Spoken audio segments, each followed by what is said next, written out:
The NBA is screwing the 76ers right now and could cost them a shot at keeping their top six protected first round pick in this year's NBA draft. I'm going to explain how on today's show. But before we get into it, we are just 18 subs away from 21.1K here on the channel. If you subscribe, you get year round Sixers coverage, news, rumors, analysis that is insightful, entertaining, and informative. So hit that sub button and let's get right into today's show.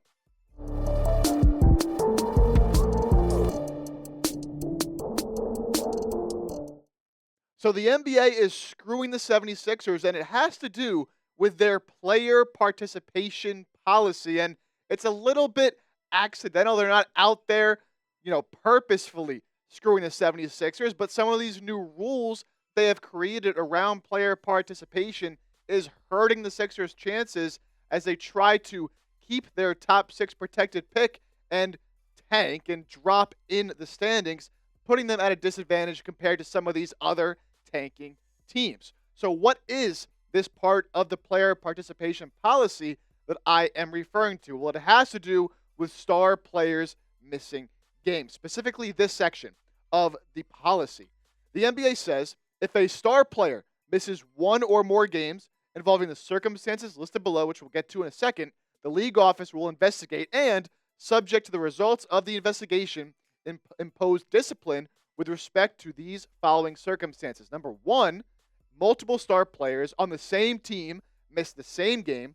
Or number two, a star player misses a national television or an in-season tournament game, which is obviously not happening anymore. A star player, the NBA defines, is any player who any of the prior 3 seasons was named to an All-NBA team or to the All-Star team.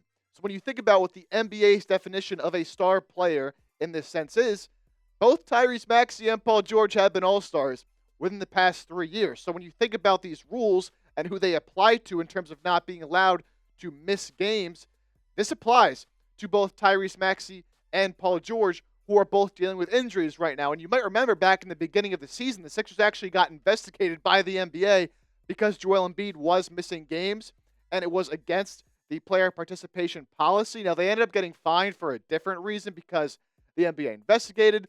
They determined he was actually injured, but the Sixers were saying that he wasn't, and there was all these discrepancies. So they were fined for a different reason. But now you look at Maxey and Paul George, who are both dealing with injuries. If they are to miss time, and we look at potential shutdowns for these guys, the NBA could step in and say, no, hold on. You're not allowed to rest these guys. Because we've had conversations on the channel about possibly shutting down Maxey, possibly shutting down Paul George. Well, according to the player participation policy, these star players, you can't shut them down either unless they're truly, legitimately have a reason to be out for the season. Here's what the player participation policy says on potential shutdowns. Teams must refrain from any long-term shutdown or near shutdown whereby a star player ceases participating in games or begins to play a materially reduced role in circumstances affecting the integrity of the game. Now, some of you might be confused because Maxey and Paul George have not been playing, and the rules say that both star players can't miss games at the same time according to the participation policy, but they are both legitimately injured right now. So if the NBA, were to take a look into why they're both missing time at the same time, they both have legitimate injuries. Maxey with the back injury and Paul George with the groin injury. They're both actually injured, but neither of them have been ruled out yet for the season. And that has to do, I think, with this participation policy because you cannot shut down one or both of these guys for the season. And, especially in Paul George's case, we talked about potentially shutting Paul George down because he's been dealing with so many injuries all year. And obviously the Sixers want to lose games anyways. But unless the NBA, determines that there's a legitimate reason he needs to miss the rest of the season, if he's healthy enough to go out there and play, the NBA can get involved and say, no, Paul George has to go out there and play just because of their rules that he has been a star player, an all-star in one of the last 3 seasons. And it really puts the Sixers at a disadvantage in the tank race. And here is why. When you look at some of the other teams that they're going up against, right? Look at Washington ahead of them. Utah, Charlotte, New Orleans, but more specifically, Brooklyn and Toronto, who are right there with them at that 5, 6, 7 range. None of those teams outside of the Pelicans have guys that were all-stars within the past 3 years. Toronto does have Scotty Barnes, but he's legitimately injured right now as well. So what these teams are doing, specifically, Utah's been doing this a lot. Toronto's been doing this a lot. We saw this in the Sixers game last night against Toronto, which, congrats to the Sixers. They lost that game. It's a big-time loss. But they're just resting guys pretty much every single night. Whenever a guy wants off here and there, they'll just rest their players because the rules don't apply to those guys. Because, for the Jazz, Walker Kessler's been missing a lot of time for rest. For the Raptors, Emmanuel Quickley's been missing time for rest. And even like other players that aren't necessarily out for rest, they can designate them with an injury, even if that injury, in a normal game in a normal season, he might be able to play through that and actually be out there on the floor. They could just sit these guys because the rules don't apply to them because none of these guys were all-stars. For the Sixers, their two best players, Maxey, Paul George, that are still out there and still, available to be playing, they are all-stars in the past couple of years. So the Sixers cannot tank like the rest of these teams can tank. And I get, the NBA, with their player participation, they want all the stars on the court at all times, and they want to discourage tanking as well, right?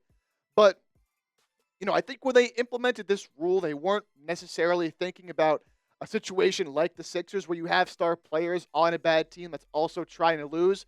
These rules are more put in place so that players weren't just taking time off throughout the year as star players and missing games because that was a problem really for the past couple of years. But now, the way the rules are written, you're allowing these bad teams at the end of the year to stay bad. We see it almost every year with the Jazz, right? Lauri Markkanen seems to miss basically the entire second half of every season because they shut him down for an injury or what they deem to be an injury. And look, I'm not going to sit here and say the Raptors sitting Scotty Barnes and Jakob Poeltl played, but like everybody else, right? Emmanuel Quickley, Grady Dick, RJ Barrett out for personal reasons, of course. Like Brandon Ingram hasn't played yet for the Raptors. They didn't have like their top 6 or 7 guys against the Sixers. And so I'm not going to sit here and say there's no chance that all of them are legitimately injured. But the NBA, they won't have any reason to go and investigate if they really are or not because these rules don't apply to them. If the Sixers wanted to try to sit out Tyrese Maxey or Paul George, they'd get investigated and they'd possibly get disciplined. So they're not able to tank at the level that these other teams are able to, and it could cost them a shot down the stretch when all these other teams are sitting all their best players and just putting G League rosters out there. Now, as I mentioned, Nets and Raptors, as we look ahead towards this last stretch of the season where the Sixers are really trying to keep this top 6 protected pick, are the two teams that we're really going to be looking at because, of course, both Eastern Conference teams, but more importantly, they're right there with the Sixers record-wise, and if they continue to lose games, Sixers win a couple games here and there, all of a sudden, you have the 7th best odds, and it's not looking good to keep that pick. So we're going to take a look at some of their schedules and things to look for over the next few weeks. But real quickly before we do, I want to tell you guys about a great deal with our friends at Fanatics on this sweet 76ers polo. It was $85, but it's marked down now to just $63. I know you love saving money, and I know you love looking good as well. You can do both in this Sixers polo. Chatsports.com/76polo is where you'll go to find that deal, and plenty of other deals on Fanatics as well. So I'll have that link in the comments section as well as the description of today's show. Again, that is chatsports.com/76polo. So Raptors and Nets, two teams I mentioned, got to watch out for right there in the lottery odds with Philadelphia. Look at the Raptors' upcoming schedule, little road trip they got coming on. Couple, pretty tough games left in their schedule. Phoenix, Golden State. You see that matchup against the Sixers on Sunday, March 30th. That's a big one. But outside of that, man, pretty light schedule. Utah, Portland. San Antonio's been a pretty bad team since Wemby went out. Washington. 2 games against Brooklyn, which is unfortunate for the Sixers because that means either Toronto or Brooklyn has to win one or both of those games. But Charlotte's a bad team. Chicago's not great. Detroit's a good team. Charlotte again. Dallas hasn't been good since they made those trades. So a lot of games for the Raptors, who have actually been over 500 since the start of January, could win, allowing them to rise in the standings. Then you take a look at the Brooklyn Nets schedule. Again, of course, those 2 games against the Raptors, as I just mentioned. Their schedule is a little bit more difficult. You see a couple games against Boston in there. You see a couple games against Minnesota. Atlanta's above them in the standings. The Clippers are a good team. But, there's also games in there against teams like the Pelicans, who are a bad squad. Knicks is going to be a hard one on the last day of the year, but maybe the Knicks are resting guys and the Nets can steal a win. So, I think a tougher schedule than the Raptors, but, still potential games where they can pick up some wins. And then the Sixers. Again, losing that game to the Raptors on Wednesday night was so, so big because the Sixers were a half game behind Toronto when you look at the standings like in reverse order in terms of the lottery order. So now they have better lottery odds than Toronto as of Thursday, March 13th, before any games are played. And you look at their upcoming schedule. Tough game against the Pacers on Friday. Then they go on a 6-game road trip at Dallas, Houston, OKC, San Antonio, Atlanta, New Orleans. Certainly some easier games in there, but like Houston, OKC, going to be tough games. And all that travel is really going to be tough on the team. And then, Washington's not a great team, but Miami's above you in the standings. Another massive game against the Raptors that could be deciding where these lottery odds go. Then New York, Milwaukee, Minnesota, Miami, 4 tough games. And then you end with Washington, Atlanta, and Chicago. So it's going to be a different kind of race to watch. Usually around this time for the Sixers, we're watching the playoff race and seeing what seed they're going to get. It's going to come down to the wire. Can they get a top 2, top 3 seed? Now we're looking like how many games can they lose down the stretch here? And we'll see because Tyrese Maxey and Paul George are probably going to have to be out there regardless of whether you want to shut these guys down or not. Meanwhile, all these other teams can just sit everybody, have no repercussions. So Sixers are really going to have to find a way to lose some games here. And look, the players always want to win games. They play hard at all times, but I think the coaching staff, they know what's going on here and they know what's best for the future of this team. So predict it for me.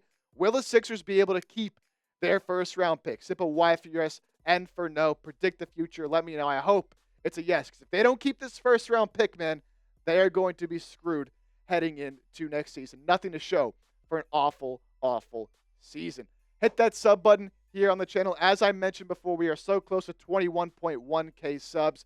Videos all year round on the Sixers, and it's going to be a very big offseason when we get there as well. If they keep that pick in that top 6, a big NBA draft, which we haven't seen in a while, you're not going to want to miss anything over the next few months for your Philadelphia 76ers.